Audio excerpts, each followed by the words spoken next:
Baik, Assalamualaikum warahmatullahi wabarakatuh. Perkenalkan, nama saya Rizka Maulani, F1D 019-092. Di sini saya akan menjelaskan jawaban dari soal kuis pemodelan dan simulasi.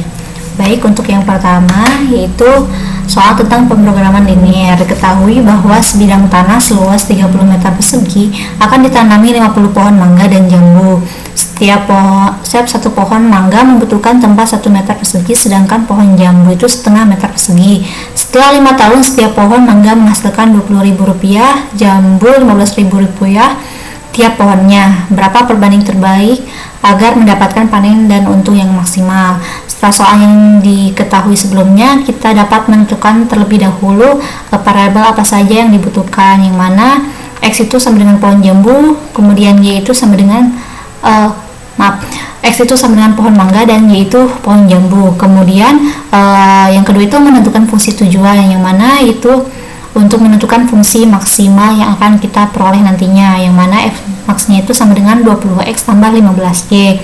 Kemudian ketiga itu menentukan batasan. Nah, menentukan batasan seperti yang kita lihat, kita dapat menentukan constraint-nya terlebih dahulu, yang mana nantinya itu akan menghasilkan persamaan bahwa setiap tanah itu sama dengan x tambah setengah y kurang dari sama dengan 30, dan pohon itu X tambah Y dikurangi kurang dari sama dengan 50. Kemudian dari persamaan itu kita dapat selesaikan, yang mana pada persamaan yang pertama yaitu X tambah setengah Y kurang dari sama dengan 30, kita tentukan setiap titik-titiknya. Itu yang pertama kita dapat menentukan titik X, yang mana dengan menolkan terlebih dahulu titik Y.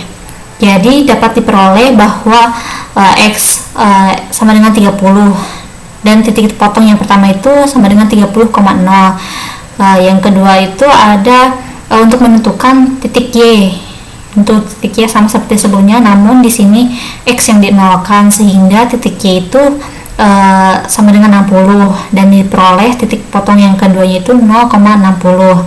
Nah, untuk sebelum itu persamaan yang pertama. Kemudian yang sekarang itu ada persamaan yang kedua yaitu X tambah Y kurang dari sama dengan 50. Sama seperti sebelumnya, kita dapat menentukan terlebih dahulu titik X-nya itu berapa dan titiknya itu berapa. Yang pertama itu kita menentukan titik X dengan menolkan dulu titik Y.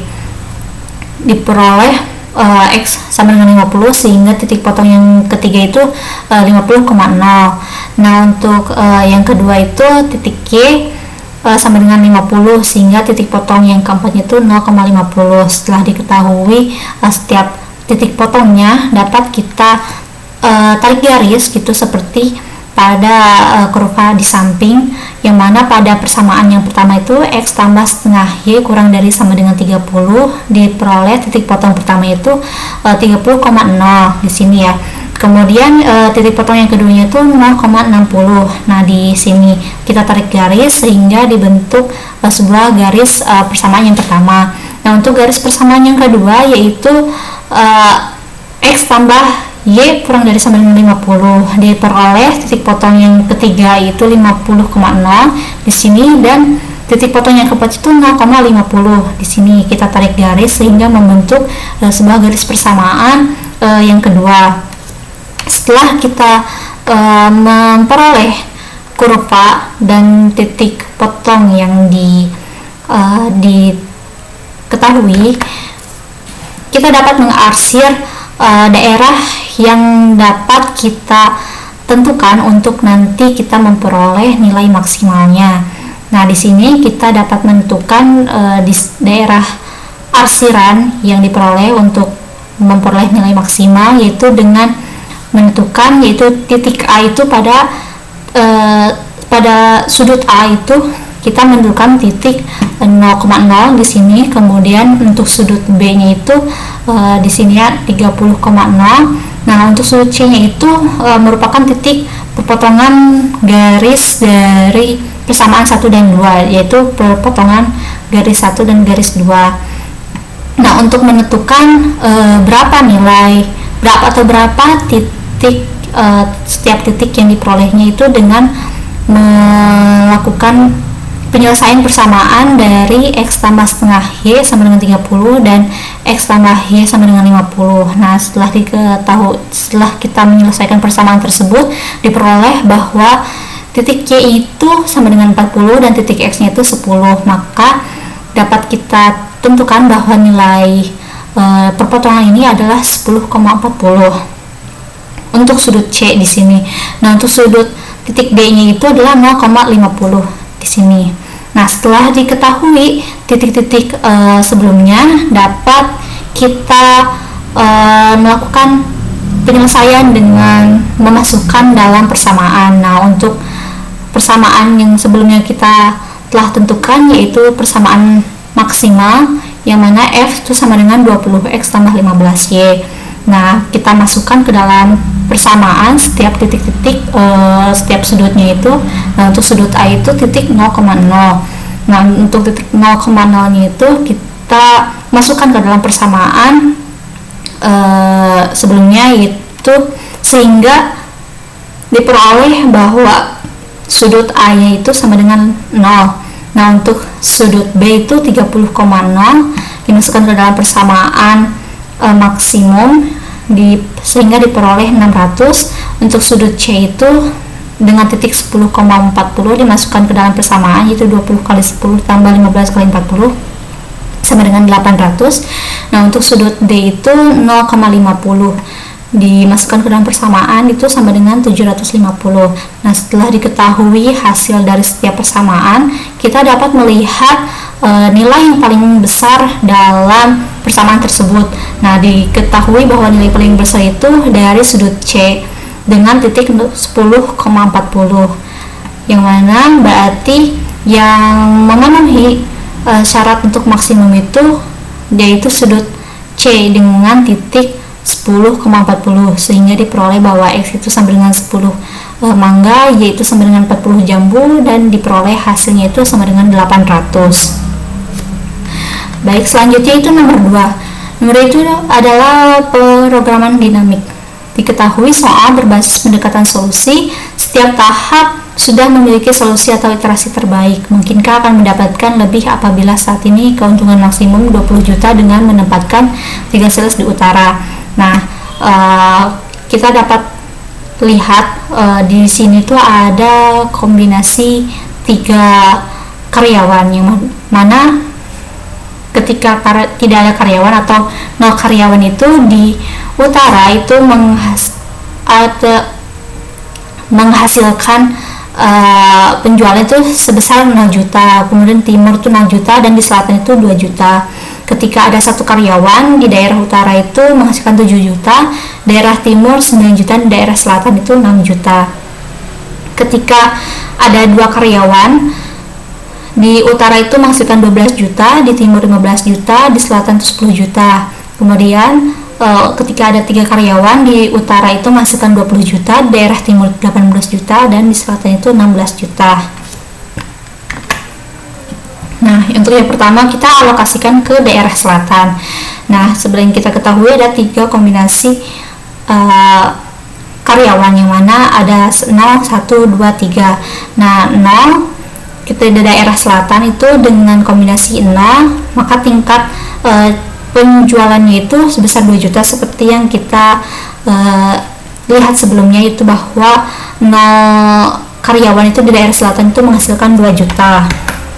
Nah, kemudian ketika ada 1 karyawan, maka kombinasinya itu ada 0 dan 1.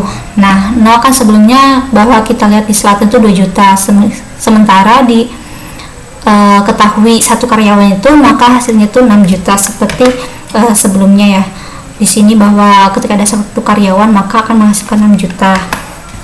Begitupun seterusnya, ketika ada 2 karyawan maka ada 0, 1, 2 karyawan itu ada 10 juta. Kemudian ketika ada 3 karyawan, 0, 1, 2, 3 menghasilkan 16 juta. Kemudian kita alokasikan ke daerah timur. Nah, untuk daerah timur itu kita menentukan daerah timur dan daerah sebelumnya itu daerah selatan. Nah, di sini ada 0, 1, 2, 3. Nah, di sini untuk alokasi yang daerah timur itu ada total pengembalian itu R1 tambah R2, yang mana R1 nya itu untuk tingkat pengembalian pada sebelumnya, dan R2 nya itu tingkat penjualan pada daerah timur. Nah, untuk 0 karyawan di daerah timur itu memiliki penghasilan 0 juta. Seperti kita lihat di sini, kalau misalkan 0 itu daerah timur itu 0 juta.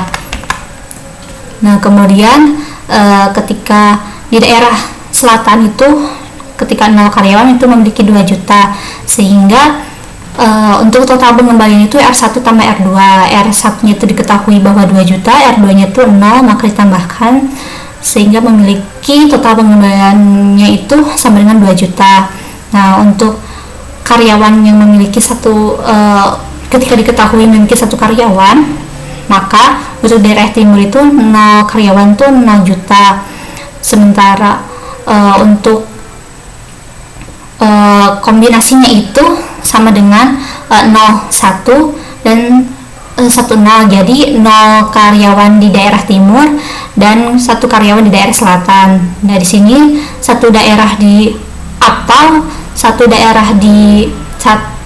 di daerah timur dan 0 karyawan di daerah selatan. Begitupun kombinasinya seperti itu. Nah, ketika 0 karyawan di daerah timur memiliki penghasilan 0 juta, sementara di daerah selatan itu ketika memiliki 1 karyawan itu menghasilkan 6 juta. Nah, untuk total pengembalian itu R1 tambah R2, yang mana R1 nya itu penjualan sebelumnya itu di daerah selatannya 6 juta ditambah dengan 0, maka hasilnya itu 6 juta. Nah, ketika ada karyawan di daerah timur 1, maka menghasilkan 9 juta, sementara di daerah selatan itu tidak ada karyawan namun menghasilkan 2 juta. Nah, untuk total pengembaliannya itu hasilnya itu 11 karena merupakan penjumlahan dari R1 ditambah R2, yaitu 2 ditambah 9 itu sama dengan 11. Nah, begitupun seterusnya ya, seperti sebelumnya. Nah, di sini ketika ada 2 karyawan itu ada kombinasi 0 daerah timur, 2 di daerah selatan, atau 1 di daerah timur, 1 di daerah selatan, atau juga bisa di 2 daerah timur dan 0 di daerah selatan. Nah, seperti di sini contoh ada 2 karyawan di daerah timur dan 0 karyawan di daerah selatan, itu menghasilkan 17 karena untuk 2 karyawan di daerah timur itu menghasilkan 15 juta, sementara di 0 karyawan di daerah selatan itu menghasilkan 2 juta. Jadi 2 ditambah 15 itu sama 17. Begitupun seterusnya sampai ketika kombinasi 3 karyawan di daerah timur itu sama dengan 3 orang, sementara di daerah selatan itu 0 orang namun menghasilkan 2 juta. Nah, total pengembaliannya itu R1 tambah R2, jadi 2 ditambah 18 itu sama dengan 20. Kemudian selanjutnya itu alokasi ke daerah timur dan selatan. Nah, di sini itu ada total pengembalian itu R1 ditambah R2 ditambah R3. Jadi kita tambahkan sebelumnya penjualan dari alokasi di daerah timur di sini. Nah, jadi kita langsung aja, yaitu ada kombinasi 0 karyawan, 1 karyawan, 2 karyawan, ataupun 3 karyawan.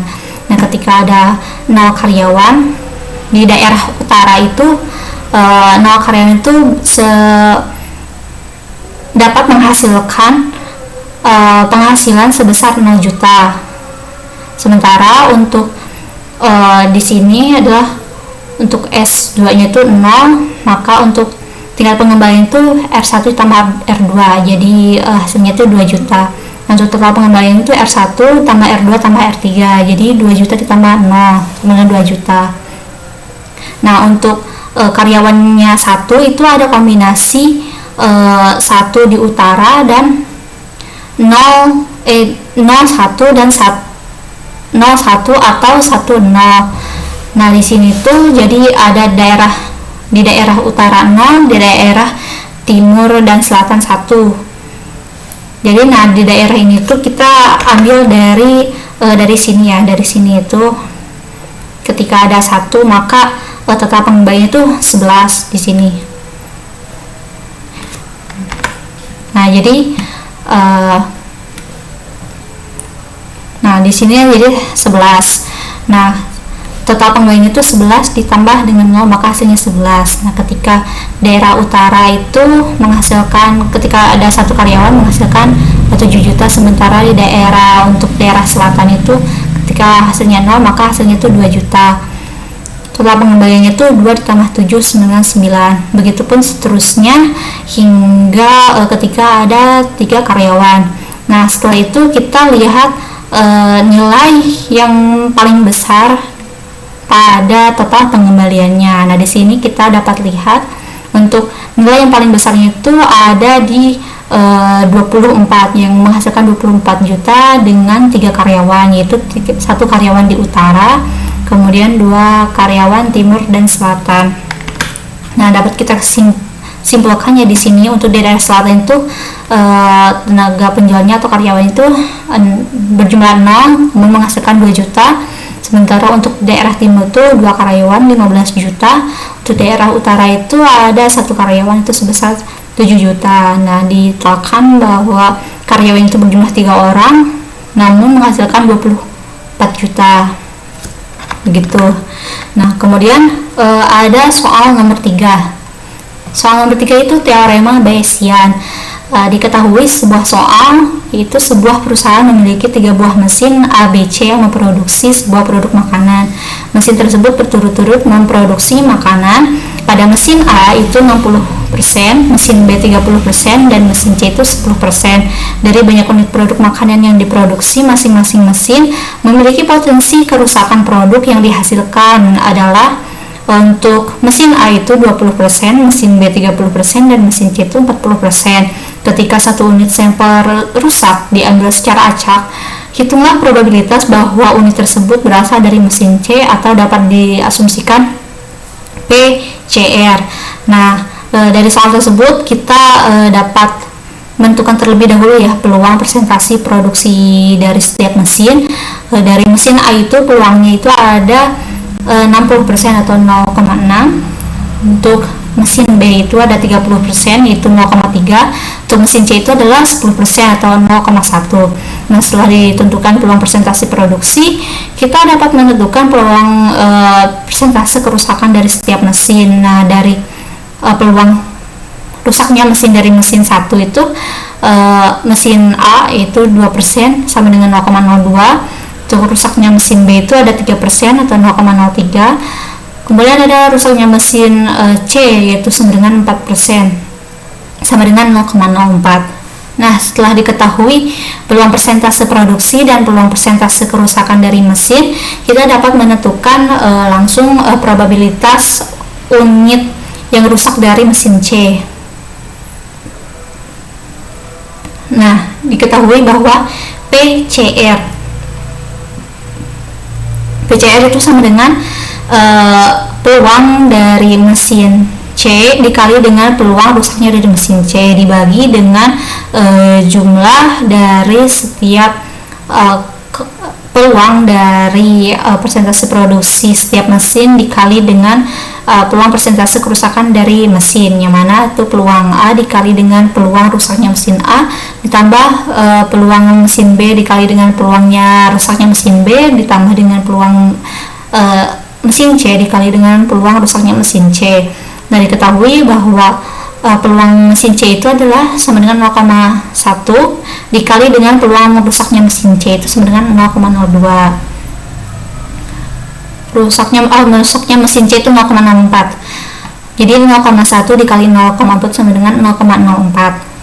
Nah, kemudian dibagi dengan hasil ya dari semua penyebelahan itu.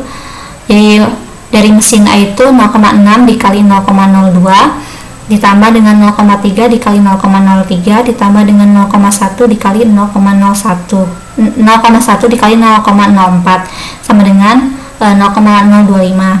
Nah, setelah diketahui bahwa probabilitas unit yang rusak itu berasal dari mesin C itu 4/25 atau 0,16.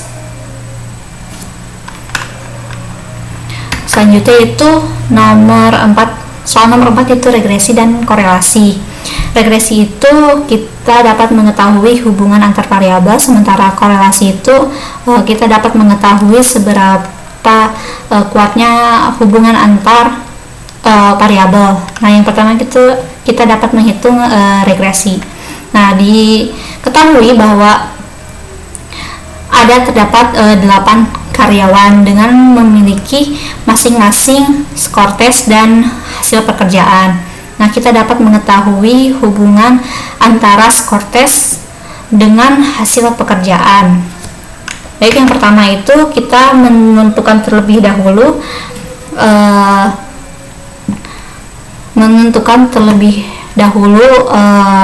apa saja rumus yang kita akan gunakan. Nah, di sini tuh kita menggunakan rumus y(x(n) sama dengan A ditambah B dikali X. Nah, kita dapat menentukan dahulu ya, A-nya itu sama dengan Y aksen dikurangi B X aksen sama X aksen. Nah, setelah diketahui nah kita tuh harus menentukan terlebih dahulu B-nya itu dari mana. Nah, B itu diperoleh dari sigma XY sama dengan sigma X pangkat 2. Nah, XY ini kita peroleh dari ini ya, perhitungan ini Y dikurangi Y aksen dikali dengan X dikurangi X aksen. Sementara untuk X kuadratnya itu kita peroleh dari X kurangi X aksen pangkat 2. Nah, kita menghitung terlebih dahulu setiap Y dikurangi Y aksen, kemudian X kurangi aksen, XY, dan kemudian X pangkat 2 dan Y pangkat 2. Nah, untuk Y dikurangi Y aksen itu kita peroleh dari Y-nya itu dari hasil pekerjaan. Nah, untuk Y aksennya itu dari rata-rata dari hasil pekerjaan. Nah, kita bisa lihat bahwa Y-nya itu 30 dikurangi Y aksennya itu 37. 30 dikurangi 37 itu sama dengan minus 7. Nah, untuk yang kedua itu adalah 49 dikurangi 37 itu sama dengan 12, begitu pun seterusnya hingga 52 dikurangi 37 itu sama dengan 15. Kemudian untuk yang kedua itu X dikurangi Y aksen. X-nya itu kita peroleh dari skor tes. Skor tesnya itu ada 6. Nah, untuk F aksennya itu kita peroleh ya rata-rata skor tesnya itu 7. Maka 6 dikurangi 7 itu minus 1. Kemudian 9 dikurangi 7 itu 2. Begitu seterusnya hingga 10 dikurangi 7 itu sama dengan 3. Setelah diperoleh nilai, kita menentukan X dan Y. Nah, X ini kita peroleh dari ini ya, dari X kurangi X aksen. Untuk Y nya itu Y dikurangi Y aksen. Nah, diperoleh bahwa X nya itu minus 1, Y nya itu minus 7. Minus 1 dikurangi minus 7 itu dikali minus 7 itu sama dengan 7. Untuk 2 dikali 12 itu 24, begitu seterusnya hingga 3 dikali 15 itu 45. Nah, selanjutnya itu X pangkat 2. X pangkat 2 itu diperoleh dari ini ya, dari X dikurangi X aksen, yang mana itu ada minus 1 pangkat 2 itu sama dengan 1, 2 pangkat 2 itu sama dengan 4, sampai seterusnya hingga 3 pangkat 2 itu sama dengan 9. Nah, selanjutnya itu ada Y pangkat 2. Y pangkat 2 nya itu ada di sini ya, minus 7. Nah, minus 7 itu di pangkat 2 itu sama dengan 49. 12 pangkat 2 itu 144, begitu seterusnya hingga 15 pangkat 2 itu sama dengan 225. Nah, setelah diperoleh hasil ini, kita dapat langsung memasukkannya ke dalam sebuah rumus. Rumus B-nya itu sama dengan sigma X-Y dibagi sigma X pangkat 2. X-nya itu kita peroleh dari sini ya, jumlah sigma itu jumlah dari semua penjumlahan XY, itu diperoleh 185. Nah, kemudian X pangkat 2 nya itu kita peroleh dari sini ya, sigma X pangkat 2 itu 36. Jadi 185 itu dibagi 36 sama dengan 5,138 dibulatkan menjadi 5,14. Nah, setelah diketahui B, kita dapat memasukkannya ke dalam rumus A. A itu yaitu Y aksen dikurangi B kali X aksen sama dengan Y itu Y aksennya itu kita ada peroleh dari ini ya, dari 37 dikurangi dengan B tadi ya 5,14 dikali dengan 7 itu rata-rata dari sini ya, X aksen. dari 7. Jadi 37 dikurangi 5,14 dikali 7 sama dengan 1,02. Nah, diketahui bahwa A-nya itu 1,02, B-nya itu 5,14. Dimasukkan ke dalam rumus, Y aksen itu sama dengan 1,02 ditambah 5,14 X. Nah, diperoleh persamaan ini. Kemudian kita mencoba untuk memasukkan ke dalam persamaan dengan misalnya itu X-nya itu sama dengan 3. Nah, X itu kita peroleh dari skor tes ini. Skor tes itu dari ini 3 sampai dengan 10. Kita bisa misalkan ya di sini tuh X itu sama dengan 3. Kita dapat memasukkannya ke dalam persamaan ini, kemudian diperoleh bahwa 16,44. Kita bisa lihat di sini 16,44, sementara di sini tuh 18. Nah, berarti tidak jauh beda ya. Kemudian kita misalkan contohnya tuh kita masukkan ke dalam X-nya itu sama dengan 5, itu sama dengan 26,72. Bisa kita lihat di sini itu hasilnya tuh skor tesnya 5 dengan hasil pekerjaannya tuh 25. Berarti tidak jauh beda. Nah, seperti itu. Jadi di sini tuh bisa kita lihat jadi tidak jauh berbeda hubungan antar variabel. Kemudian setelah itu kita dapat menentukan korelasi. Nah, korelasi itu kita menghitung seberapa kuat hubungan antara variabel. Nah, dengan rumus R sama dengan sigma XI YI per akar sigma XI kuadrat dikali dengan akar sigma YI kuadrat. Nah, kita peroleh dari tabel sebelumnya ya. Yang mana di sini tuh XI itu 185 ya, di sini sigmanya itu 185 dibagi dengan akar XI pangkat 2, di sini XI pangkat 2 itu 36. Akar 36 itu sama dengan dikali dengan sigma YI kuadrat, di sini 968 dikalikan hasilnya itu 186,676.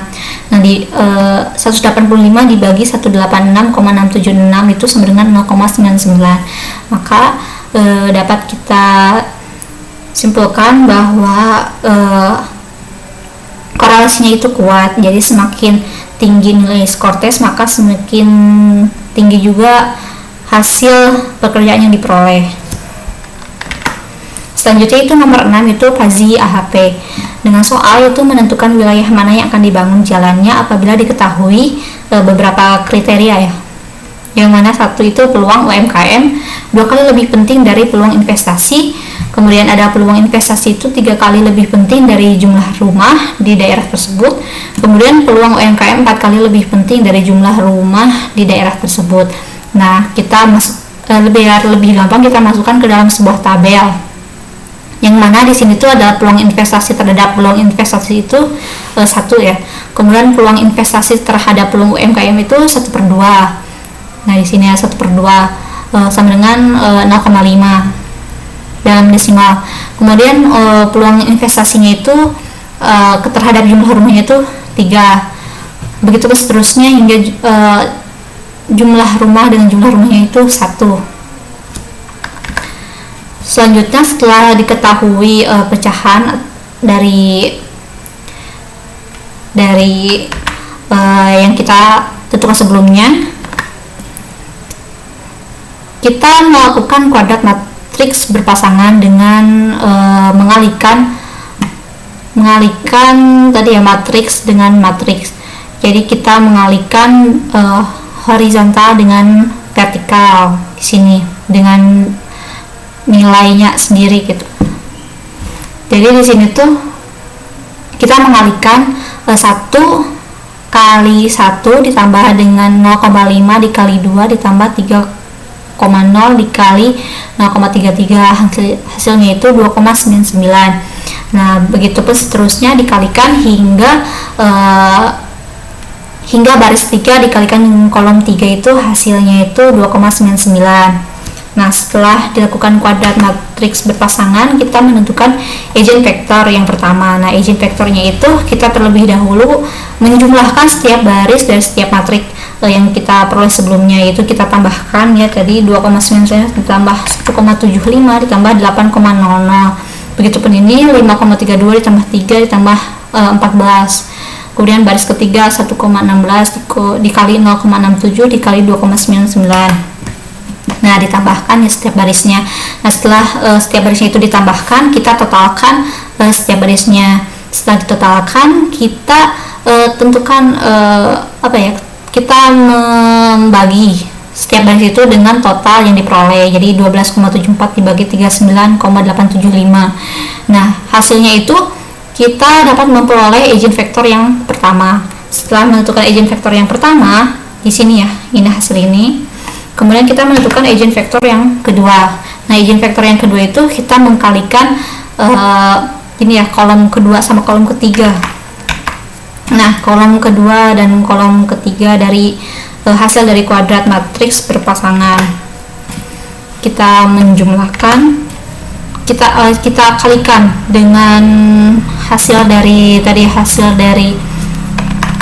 kuadrat matriks berpasangan. Jadi ini kolom 2 dan 3 itu dikalikan dengan total dari hasil kuadrat matriks berpasangan.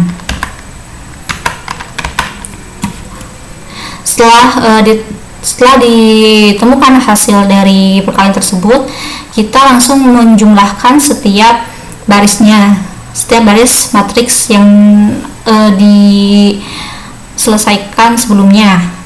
Kita tambahkan jadi 27,4101 ditambah 15,8025 ditambah 72,34, hasilnya seperti ini. Begitupun baris yang kedua dijumlahkan, baris ketiga dijumlahkan. Nah, setelah diketahui nilai setiap barisnya, kita totalkan semuanya sehingga diperoleh 36,1,71745. Nah, setelah diketahui totalnya, kita tentukan setiap barisnya itu dibagi dengan total setiap baris. Nah, setelah itu diperoleh eigenvektor yang kedua. Nah, seperti ini ya. Setelah diketahui eigenvektor 1 dan eigenvektor kedua, kita tentukan selisih setiap eigenvektornya. Setelah diketahui bahwa selisih yang terbesarnya itu ada di nilai ini 0,5588 dan 0,5597. Nah, maka prioritas pembangunannya adalah peringkat satu yang terpenting itu dari UMKM, yaitu 0,5588. Kemudian keduanya itu ada investasi 0,3195. Nah, untuk yang ketiganya itu rumah itu 0,1208. Nah, dari sebelumnya kita dapat masukkan ke dalam sebuah contoh, atau kita dapat mengimplementasikan dalam sebuah soal. Itu misalnya di sini ada rumah dengan jumlah di lokasi AMP itu 34, SEK itu 27, MAT itu 24, SAN itu berjumlah 28. Nah, kita masukkan ke dalam tabel ya supaya lebih mudah. Jadi AMP dengan AMP itu 1/1, kemudian AMP dengan SEK itu 1/4, SMAT itu 4/1, AMP dengan SAN itu 1/6. Nah, ini tabel investasi, dan di sini tuh tabel khusus untuk UMKM. Nah, setiap tabelnya itu kita ubah dari pecahan ke desimal. Begitupun UMKM kita ubah dari pecahan itu ke dalam bentuk desimal. Setelah diketahui dalam bentuk desimal, kita kalikan kuadrat matriks berpasangan. Jadi kita kalikan setiap matriks ini, kemudian dihasilkan hasil seperti ini. Setelah diketahui hasilnya, kita tambahkan setiap barisnya itu, ditambahkan di setiap barisnya. Setelah ditambahkan, kita mentotalkan semua nilai yang diperoleh. Nah, setelah ditotalkan, bagi dengan total tersebut. Jadi 17,08 itu dibagi dengan 161,99, maka hasilnya itu 0,1055. Begitupun seterusnya, maka diperoleh eigenvektor putaran 1 untuk investasi. Nah, untuk yang kedua itu sama, bukan untuk yang kedua. Jadi engine vektor putaran 1 untuk UMKM itu sama seperti sebelumnya, yaitu kita mengkalikan nilai dari nilai matriks. Kita mengalikan matriks dengan matriks, kemudian diperoleh nilai seperti ini. Setelah diperoleh nilai, kita jumlahkan setiap barisnya. Setelah dijumlahkan, kita totalkan. Setelah ditotalkan, nilai per barisnya itu dibagi dengan totalnya, maka diperoleh eigen vektor putaran 1 untuk UMKM. Nah, ini ya bisa kita lihat, ini untuk dari hasil eigen vektor sebelumnya untuk investasi untuk UMKM. Nah, dari hasil itu kita kalikan dengan model yang kita pertama lakukan tadi sebelumnya, itu yang waktu pertama sebelum untuk implementasi kita kalikan. Nah, setelah dikalikan kita dapat mengetahui bahwa agent untuk lokasi di AMP itu 0,2794, untuk di lokasi SAK itu 0,2753, untuk lokasi YEMAT itu 0,0852, dan untuk lokasi di SAN itu 0,3601. Nah, kita dapat lihat bahwa yang terbesarnya itu dari lokasi SAN, yaitu 0,3601. Nah, untuk selanjutnya itu soal nomor 7, itu forecasting. Itu melakukan proses triple exponential smoothing pada data berikut untuk mengisi nilai prediksi harga saham pada tanggal 26 April 2021. Nah, bisa kita lihat di sini adalah rumus triple exponential smoothing. Nah, kemudian kita akan menentukan nilai prediksi pada tanggal 26 April 2021. Nah, baik yang pertama itu ada pemulusan pertama. Dapat dilihat ya, dari forecast itu memiliki beberapa tahapan, yaitu ada pemulusan pertama, pemulusan kedua, dan pemulusan ketiga. Nah, dapat kita langsung contohkan ya di sini. Gitu ada data. Contohnya itu pada data X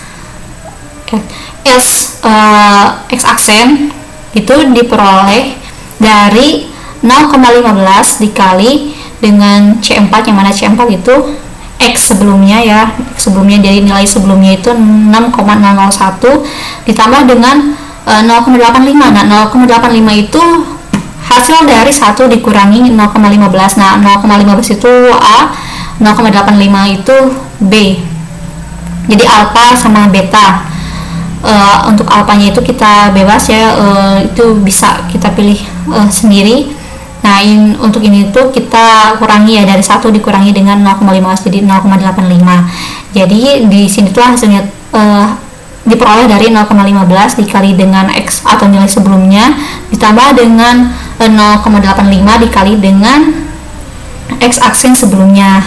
Jadi 0,15 dikali dengan 6,001 ditambah 0,85 dikali dengan 6,018, maka dihasilkan X aksennya itu 6,015. Begitupun pada tanggal 26 April itu diperoleh di sini tuh dari 0,15 dikali dengan nilai sebelumnya itu 5,972 ditambah dengan 0,85 dikali dengan 5,991, maka diperoleh 5,988. Nah, kemudian kita menentukan S double aksen gitu. S double aksen itu diperoleh dari 0,15 sama yang seperti sebelumnya dikali dengan S aksen sebelumnya itu 6,018 ditambah dengan beta itu 0,85 dikali dengan S double aksen sebelumnya yaitu 6,018, maka diperoleh 6,018. Begitupun pada untuk tanggal 26 April dapat kita tentukan dengan 0,15 dikali dengan 5,991 ditambah dengan 0,85 dikali dengan 6,009, maka diperoleh S double aksen itu 6,006. Nah, kemudian X triple aksen itu diperoleh dari 0,15 dikali dengan 6,018 ditambah 0,85 dikali dengan 6,018, maka dihasilkan S triple aksennya itu 6,18. Begitupun ketika tanggal 26 April itu 0,15 dikali dengan 6,009 ditambah 0,85 dikali dengan 6,016, maka diperoleh 6,015.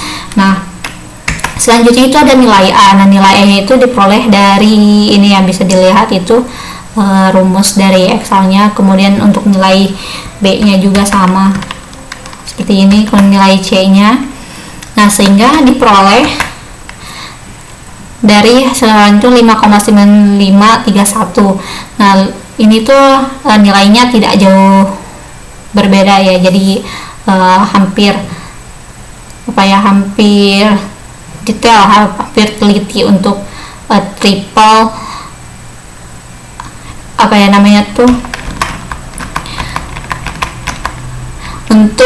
triple exponential smoothing. Baik, sekian yang dapat saya sampaikan. Terima kasih. Wassalamualaikum warahmatullahi wabarakatuh.